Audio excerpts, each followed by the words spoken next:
Well, hello again, YouTube. It's Petey. Now, going back 2 years now, there is a trend online, and this is a group of people who are misinformed. And this group of people feel strongly about this man, Roger Waters, in that anytime his name comes up, a contingent of people who are simply misinformed will come out in the comment section and attack this man's character. So when we see images like this one where it almost looks like he could be giving a Nazi salute, an image like this, it's tough to explain that.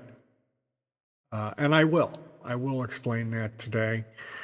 The fact of the matter is, when I see them choosing these sourpuss images or angry man faces for articles about Waters, it's pretty quickly that you can suss out what's going on. If it's a misinformed hit piece on the man, or if it's somebody who's actually a fan celebrating this man's life work and his message. Because he has a wonderful message of hope for humanity. I really don't think that Roger is so much motivated by the almighty dollar as he uses his work as an effort to steer mankind away from the act of war and towards peace.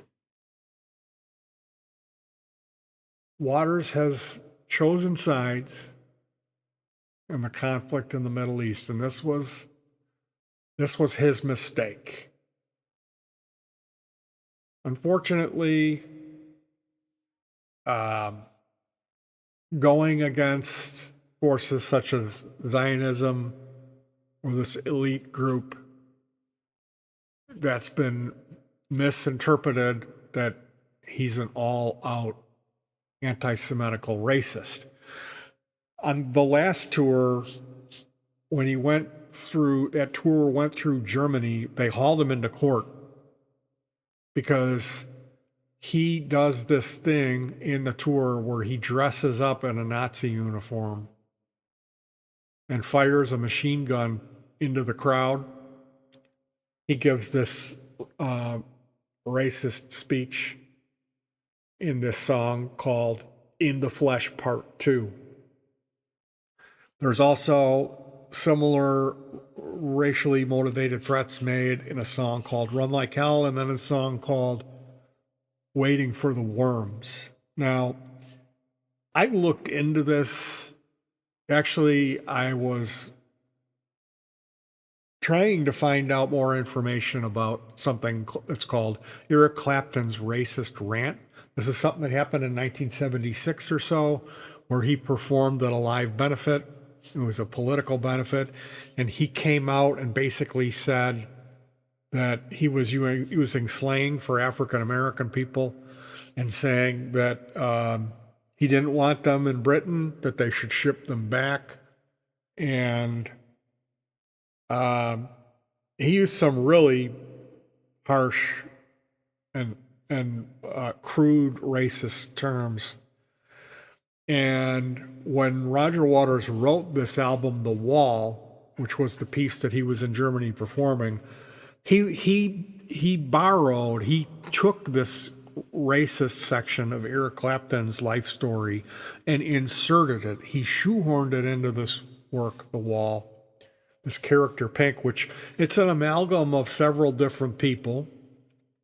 Roger, number one. Number two, I would think, would be Syd Barrett, the original founder of Pink Floyd, the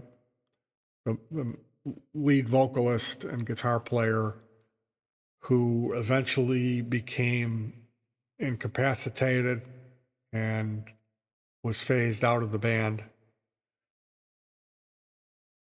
I do know once I read the Eric Clapton Racist Rant, there was no doubt in my mind that that's where Roger got that. He shoehorned it directly from the headlines into the wall. And yes, there was this incident, the Animals tour, which was called In the Flesh, where they were in Canada on the final day of the tour, and he spit on a fan. Roger spit on a fan.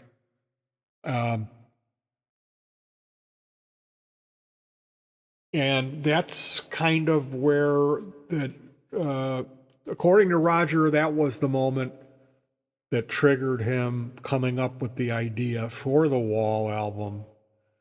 So that feeling like he is superior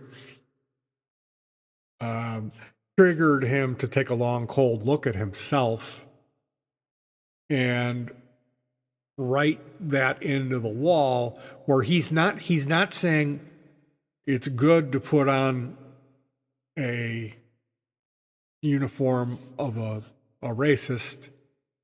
It's good to march and throw people into ovens. He's saying just the opposite, and it's really unfortunate that people have missed the point and been able to twist reality into something different. And in the last 2 years, it's gotten way worse for Roger. In the comment sections, people come out and just, they can't stand Roger. And they call him every name in the book and they attack him. And their reasoning is because he is a megalomaniacal, anti-Semitical bigot, that he thinks that he's better than everyone else. And from a distance, if you didn't know any better, if you hadn't taken time to digest all of this work, that would be a fair misconception, I would say. But I don't know how you could miss the point. I don't know how you could take Pink Floyd's body of work and ignore it and only plug those three things, like the Nazi suit, those songs off the wall, and him pretending to be this racist character for a moment in this dramatization that is the wall, and then attach that to Roger as who he is in reality. I don't know how you could really do that, and then go on to go into comment sections when you don't really know, and just attack him. Just let him have it. Just type out a couple paragraphs on how much you hate him. I don't know how that could happen. I really don't know how that could happen. So ultimately, there is a deficit. There is a disconnect from reality. And it's gotten really bad over the last couple of years. And I've been paying attention. I've never missed the Roger Waters solo tour. I've been a fan of this man, which means I was really into this stuff when I was in sixth grade. From that point in my life, losing my father to a malpractice incident when I was 15, being knee deep in the wall, so you can imagine how hard that album hit me. I didn't listen to anything but Roger's music until the point when I turned 21, and at that point, it was overwhelming. The anguish, there's a lot of melancholy in that music, and there's not a lot of reprise to that.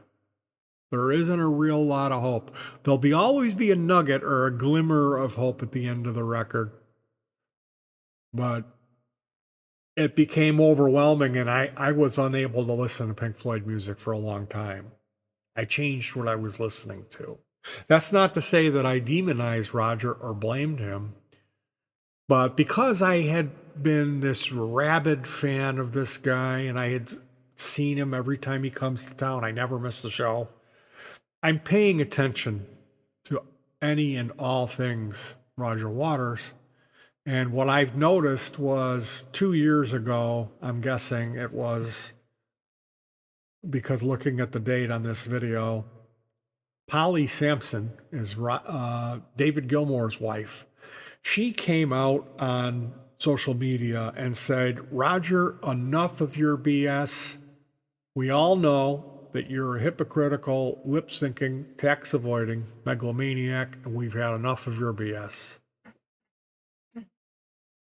So David Gilmour retorted with, it's all demonstrably true. That was David Gilmour's response. Roger contacted a lawyer and said he's not going to respond in public. And, oh, here we go. Being critical of Israel does not make one anti-Semitic.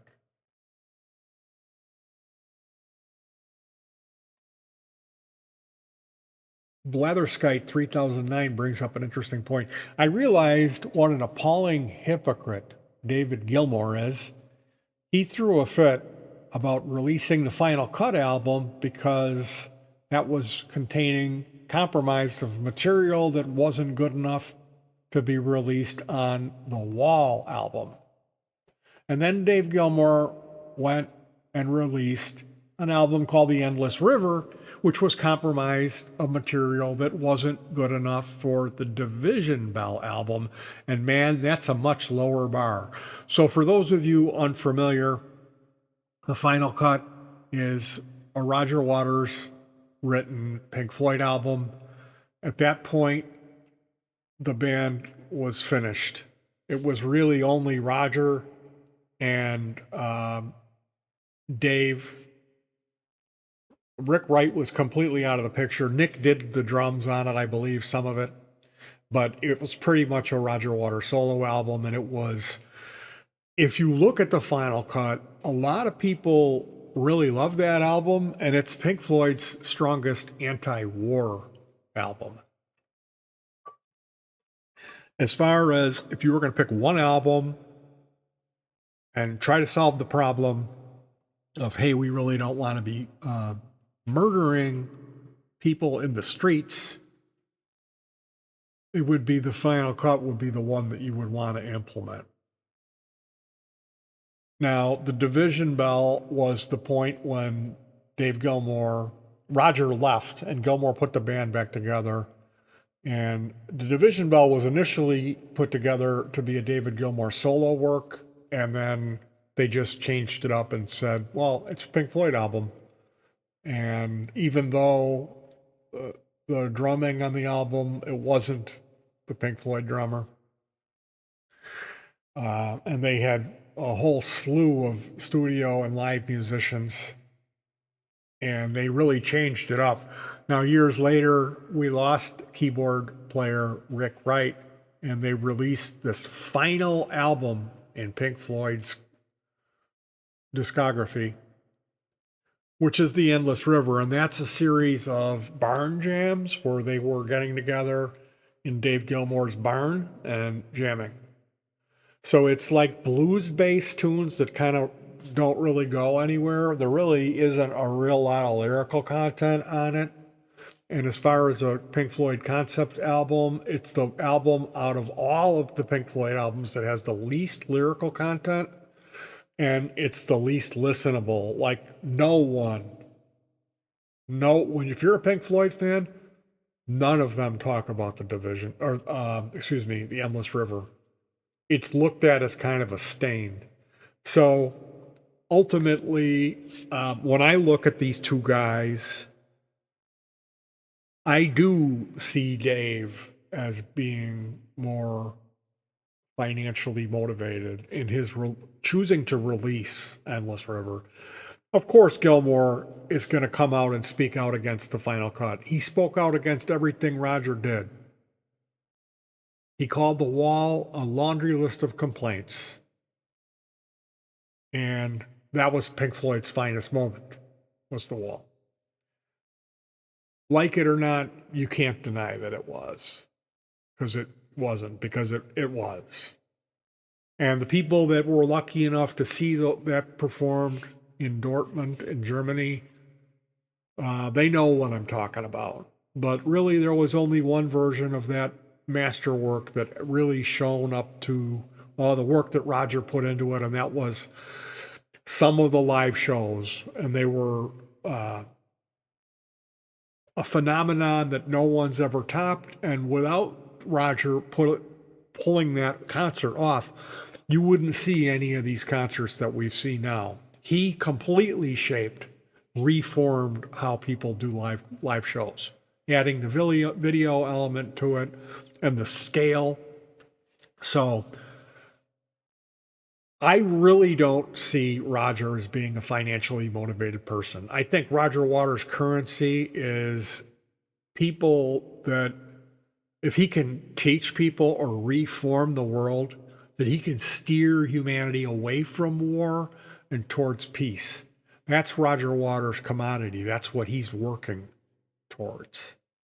He's trying to get through to people and steer things away from the status quo.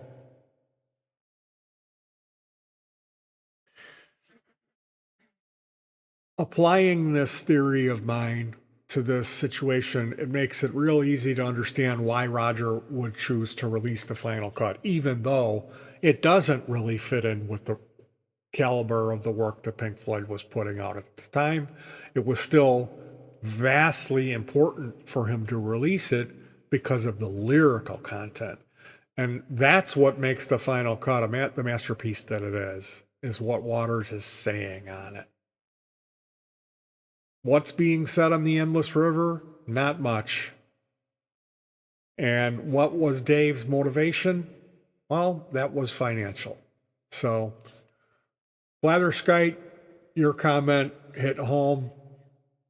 Thank you for your comment. Realizing what an appalling hypocrite Gilmour actually is, having a hissy fit for Roger releasing the final cut, considering it was just material that wasn't good enough for the wall. And then next thing you know, Dave is in there releasing Endless River, which was demo recordings where they were jamming to try to make something, put two stones together and see if they could get a spark and start a fire for songs that were going to go on the division bell. And that's a much, much lower bar. So wrapping this up, earlier today, I watched this video, which is Roger Waters' UN, United Nations Security Council speech on the Ukraine crisis. I will include this link in the description. I would twist your arm to watch this video. If you think Waters is a horrible, anti-Semitical, lip-syncing, racist, megalomaniacal, eats his own poo for breakfast, whatever you think about this guy. If you love him, it doesn't matter. I want you to click and watch this 11-minute video and actually hear the man speak before we go into the comment sections and call him anti-Semite. Because from where I'm sitting, they dragged him into court in Germany because what was being said about him, and they weren't going to let him do his performance. If the German court looked at his case and said, yeah, he is an anti-Semite, we're gonna refuse to let him perform, and he's not going to be able to wear the uniform that he puts on for the show. Well, the German court came out and voted that Roger Waters is not an anti-Semite, and they gave him full permission to do his show unedited. Now, he didn't shoot the machine gun out of respect for, I forget what it was that he said. Usually he has a machine gun prop that'll fire into the crowd. And he stopped the show and made this announcement that he had been in court that day out of respect. He was not going to fire a machine gun, which was his own personal choice not to do that. But he did want to bring up the fact that the German court had in fact ruled that he was not an anti-Semite. Now, I'm not asking you to take me at face value because I'm some fanatic. Just watch the UN Security Council speech. Just give that a listen, and that should give you an idea of taking it from the horse's mouth. You should be able to form your own opinion on Roger Waters. Is he really a hypocritical, lip-syncing, tax-avoiding megalomaniac, anti-Semite? Or is that just because he has chosen to speak out against the war machine? You got to really wonder, don't you? Who's making these comments? Really makes me wonder why they would want to paint this guy. If he's one of the only musicians that's going to come up there and plainly speak out against war, and then you've got people on the internet ganging up on him saying, don't pay any attention to that guy. I mean, do you remember what happened to John Lennon? Because I do.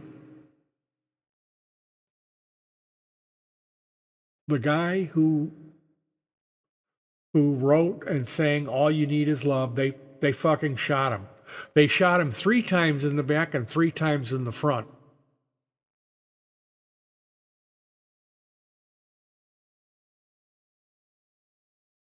So please click this link. Do a little bit of legwork. Do the math for formulate your own opinion. That would mean a lot to me.